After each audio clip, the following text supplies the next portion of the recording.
Level 1. Public defender roulette and mandatory minimums. You're in a holding cell, the air thick with the smell of stale coffee and disinfectant. The fluorescent lights hum, making the minutes drag into hours. When your name is finally called, you're ushered into a small room, a metal table between you and a person who introduces themselves as your public defender. They look tired. They have a stack of files beside them, each representing another life, another case, another person just like you. They spend precisely 7 minutes with you, explaining the charges, the mandatory minimum sentence, and the plea bargain on the table. They don't ask about your life, your circumstances, or the nuances of what led you here. Their job isn't to win, it's to process. They manage expectations, not justice. You sign the paper because the alternative, a trial you can't afford, with a sentence that could be far worse, feels like a gamble you can't take. The system here isn't about guilt or innocence. It's about efficiency and resource allocation. And your resource allocation is zero. Level 2. High street lawyers and settlement negotiations. You're in a brightly lit office, not a holding cell. The scent of fresh coffee replaces the disinfectant. Your lawyer, neatly dressed, offers you a bottled water. They listen. They take notes. You're paying them, usually by the hour, and that hourly rate means they're invested in your story. They explain the law, not just the charges. They talk about discovery, depositions, and negotiating a settlement. The goal isn't to avoid a mandatory minimum, it's to avoid a trial altogether. A trial is expensive, unpredictable. Your lawyer knows the system, knows the players. They can call the opposing counsel, they can leverage information, they can craft a narrative that makes a settlement more appealing than the uncertainty of a courtroom. You might still pay a fine, maybe even do some community service, but your record stays cleaner, your freedom less impacted. The cost? Perhaps $10,000 to $50,000, a sum that buys you a completely different quality of outcome. It's not about the law being different, it's about your ability to engage with its complexities. Level 3. Boutique firms with deep corporate connections. Now you're not just hiring a lawyer, you're acquiring an entire legal strategy. Your initial consultation isn't in an office but a private club, over lunch, or perhaps even a video conference from your country estate. The firm you've engaged specializes in your specific issue: complex financial litigation, intellectual property, high-stakes corporate defense.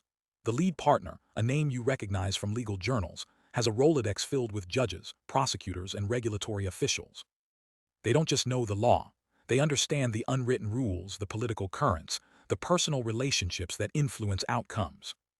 They don't just negotiate. They shape the playing field. They might suggest a proactive compliance review to preempt an investigation, or engage a team of forensic accountants to dismantle the opposition's case before it even reaches court. Your legal bill will be in the hundreds of thousands, potentially millions, but it's an investment.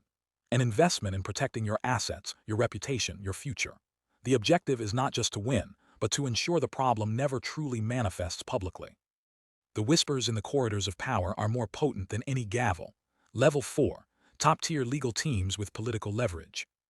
You're not just facing a legal challenge, you're navigating a political storm.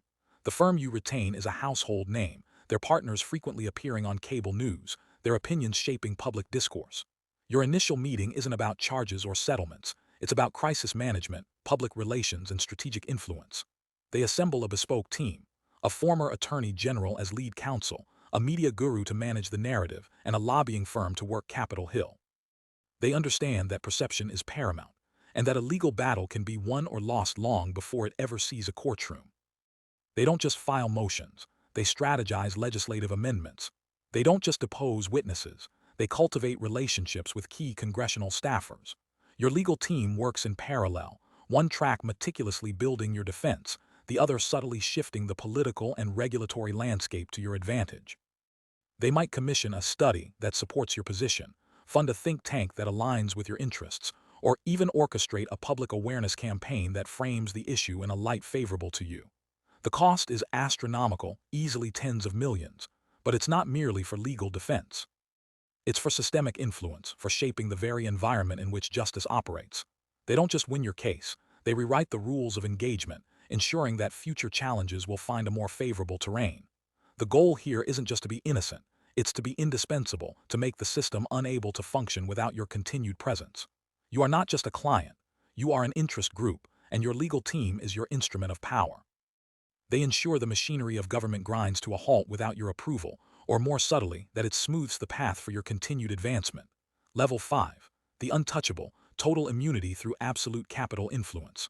At this level, direct legal challenges against you are rare and usually short-lived. The concept of guilt or innocence becomes almost academic. Your capital is so vast, your influence so pervasive, that the institutions designed to oversee, regulate, or even prosecute you are intertwined with your own interests.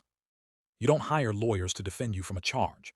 You hire them to structure your empire, to advise on global policy, to ensure that the laws themselves are crafted to facilitate your operations. You might fund the campaigns of judges, governors, or even presidents.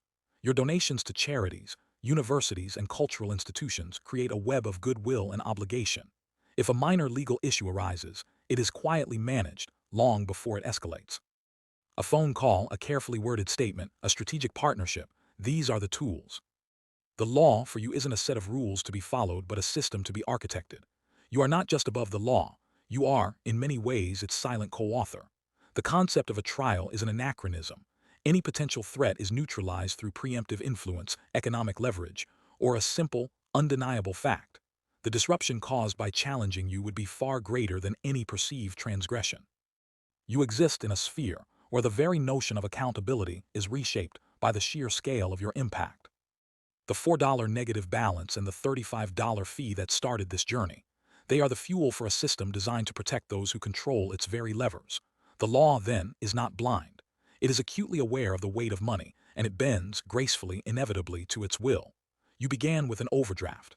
You end with an empire where the rules are not applied to you, but by you. And the hum you hear is not a fluorescent light, but the silent, rhythmic pulse of power, beating in your favor always.